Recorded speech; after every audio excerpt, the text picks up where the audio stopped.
Virtue Chic Divas. It's your girl Nikeya Young, and we are here for a very special Virtue Chic TV exclusive. I am so excited to have with me A4L. Say hello, ladies. Hi, guys. Thank you so much for having us. Oh, thank you guys so much for being here. I feel really special. Okay, so you guys, if you do not know this group, prepare for a treat. These sensational young ladies love the Lord.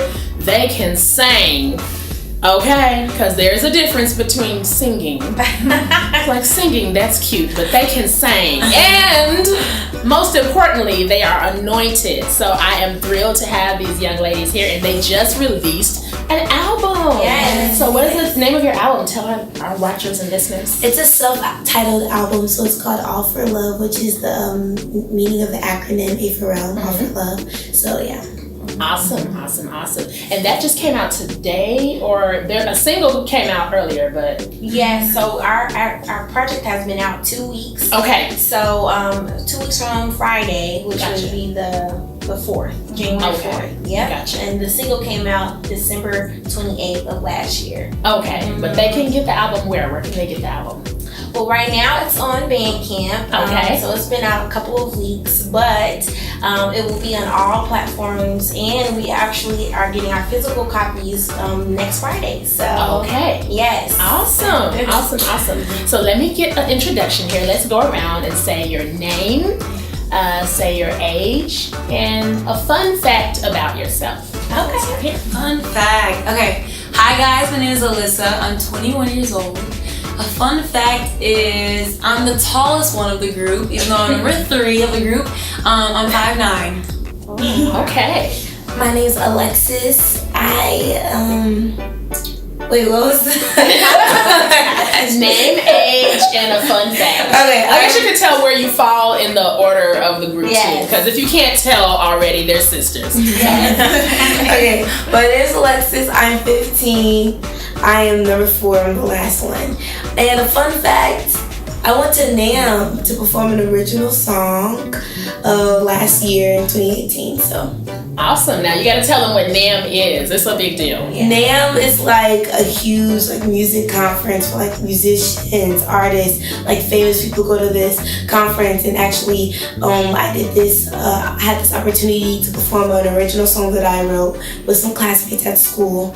So it's this huge conference in California. I told y'all they could sing. Good stuff. All right.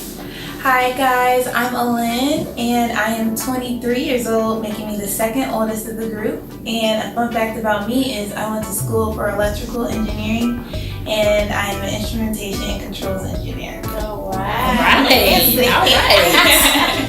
Don't let her beauty fool you. People just think it's just cute for decoration. Smart and beautiful. Okay, yeah. I love it. And I am Elenia. I'm the eldest of the 4. And my fun fact, a lot of people don't know, I have sang with Celine Young when I was really young. So I was in a traveling choir and actually rubbed noses with her. So that's probably I was like 5 years old. Do they have picture or video? They of do. that? I do have a picture, so I have to show you afterwards. But yeah, I have a picture. Yes, I would be telling everybody in their mouth if I rub noses with Celine Dion. I know. I told myself, I'm like, I'm never gonna wash my face again. Well, obviously, I did. Amazing. So as you can tell, they're beautiful. They're smart. They're very talented, and I love this whole dynamic. Like first we have did you say you were 14 or 15? 15. So we've got from 26 to 15 age span. Yeah. So what do you all feel, this is going to be different for, because you all are at different stages of life. What do you all feel is the biggest issue facing young Christian women today? I think one of the biggest issues is lack of identity, lack of not knowing who you are, and just wanting to find it in everything other than God. And that's one thing that is really important to us, is about helping young people to find their identity at the age that they are, and even younger, because when you know who you are, you won't be searching outside of that, and you won't search outside of God. So, absolutely. Anybody else want to chime in? Yeah, I think another issue is comparison. I think oftentimes we look at other people's journey, and you might think that you're not farther ahead, or you're doing well based on, you know, other worldly standards, but not really just, you know, seeking God for what He has for your life and His purpose, His timing, and the process. Absolutely. Good stuff. What do you think, Miss Lexi? Now it's gonna be different because it's gonna be girls. It's not quite women when you're 15. They think they're women, but you know. But at high school level, what do you feel is the biggest issue for young Christian high schoolers? I feel like an issue is just not having a good role model. Me personally, I have 3 older sisters and a mom that I could talk to and just look up to and get the real. You know, a lot of people they look up to, they kind of see what they want to see, like famous people and stuff like that. They're looking to the wrong thing. But I have older sisters that really just push me to be better, and I feel like young girl Christians, they typically don't have that older person. Like there's a lot of the young Christians now are like first generation Christians, so they don't have a family around them that are trying to push to be better. They're like starting off 17, like figuring out God and Christianity on their own. So that could be a whole other show in and of itself, because that is huge. When you're young and you're like, okay, I'll try this Jesus thing, or anything for that matter. Like it could be just like you want to try out basketball or something. And if you don't have a strong basketball person to take you under your wing and say, okay, these are the fundamentals of basketball, you know, you're going to be looking to television. It's just like, okay, every time I see Steph Curry catch the ball, he's throw it in the air and shoot it, so that's what I'm supposed to do. I'm not going to take no dribbles, I'm not passing to nobody, I'm going to catch and shoot it, and you have to figure it out. But with Christianity, same thing. It's like you need somebody to take you under your wing. You can't just be like, all right, here's the sinner's prayer, you said it, you're a Christian, congrats, okay, bye. And nobody is helping you figure that out. Showing you how it really is. Live it day by day. Yeah, that's, wow, good stuff. What do you think? Yeah, I think chasing the wrong thing, just in general, is going after an ideology that they feel like is what will make them fulfilled in life, or they're just like, if I do this or that, like I'm gonna find fulfillment in life. So I feel like a lot of young people, they really do find that one thing they want to do or be, or an idea of something, and they just chase after that instead of chasing after the one that created them. So yeah. So if you can't tell, these ladies were raised right. Okay. Parenting is key. Amen. That's may have to have their parents for a whole other interview because this doesn't just sprout up out of nowhere, right? What would you say has been one of the best lessons, life lessons that you got from your parents? And I know this is gonna be a hard question because there's so many. Best. But, yeah. I could say, I would say the best life lesson is friendship. That was probably like, I would say that for all 4 of us. I'm not going to speak for them, but I feel like friendship is a huge thing. My mom always made sure, like, it's like just friendship, like the people around you.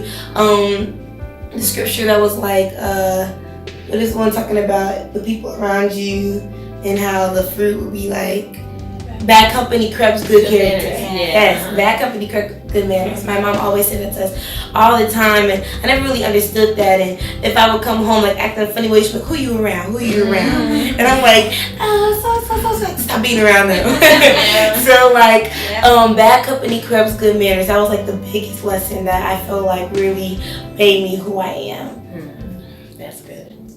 Maya? I'll go. I think one of the biggest things my parents have taught me is just just prayer in general, and that's just like a big a gift that was passed down just in our family. But I just even remember I'm the only one that's married in the group so far, and I'm the eldest, and so just even my own process with waiting on my husband and just things like that. There was just a moments where I had to wait on God and just pray the things that I wanted to see happen. And so I just remember being a young girl and just like there were some clothes that I wanted, and just our family's always been blessed, but I'm like, okay, God, I really want this. But I would just make a prayer list and I would just pray over it every day, and then I would just begin to see those things that I wanted, even the desires of my heart, they became a reality. And so but from a young girl, even now, just seeing the things that I've prayed for become my reality has just been something that I know my parents have instilled in me, that prayer works, and that I've seen the effectiveness of prayer. So that's key. Very good. I like that. You guys want to chime in? Yeah, I'm thinking of two things. One thing that my mom always says is, it's the little foxes that kill the vine. And like she always tells that to us, and it's kind of funny because growing up, like we wouldn't get in trouble over like big things. It would be like the very minute things that like your friends are like, you got in trouble over that, like right. or like you just. But it's funny though, because now that I'm older, there's little things that will convict me, and I'm so thankful for that, because it is the little things that build up over time. They add up, And they add up, and just like keeping your heart pure before God. And at the end of the day, like I would say for all my sisters, I know that they love God and they want to please Him. And I think sometimes we can get caught up in, what can you do? What can't you do? What are the rules? But it's like the heart of the matter is, how can I please God? And that's been something big that our parents have instilled in us. Good stuff. I would say, well, there's many lessons I can think about, but I feel like even like the huge one of words and just how powerful your words are. Even today, she sent us like some scripture about the power of words, like how life and death is in the power of the tongue. So even just with different situations in life, like if we're saying something, we just like say it negatively, or we just like spoke something like as if as though it's true. She's like, no, retract your words now, come back, say that sentence again, and like now redo it in the way that you should say it. So we really did learn about how you should be saying things in a way that's speaking life and not death over your situation. But there is so much power in your words, and you can change your situation by what you say, because there really is like death power. Yes. I was actually out last night, to your point, at a retreat event, and we were just kind of having real talk around the circle, and a couple of the ladies had made a joke about just the retreat was about taking care of yourself and having me time and all that other stuff. And like one lady was just like, I don't even want to hear my husband breathing, just get away from me. And we just like, everybody was just laughing, like, and when she said it, like another person kind of agreed. It was like whatever, and they were joking around. There was another lady there,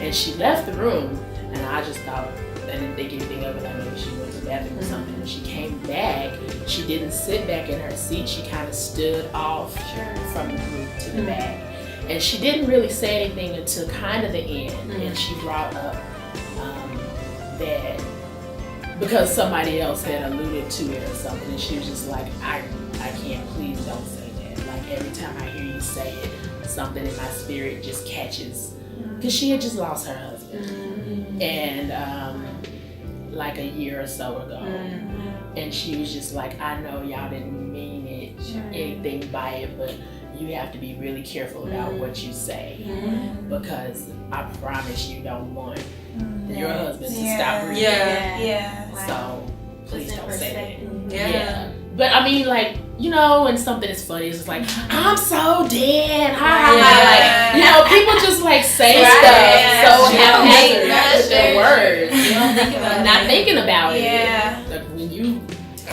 because you spoke it, like you actually did. I was like, I'm dead. My mom was like, don't say that. My mom was like, I'm alive. I'm like, we were playing video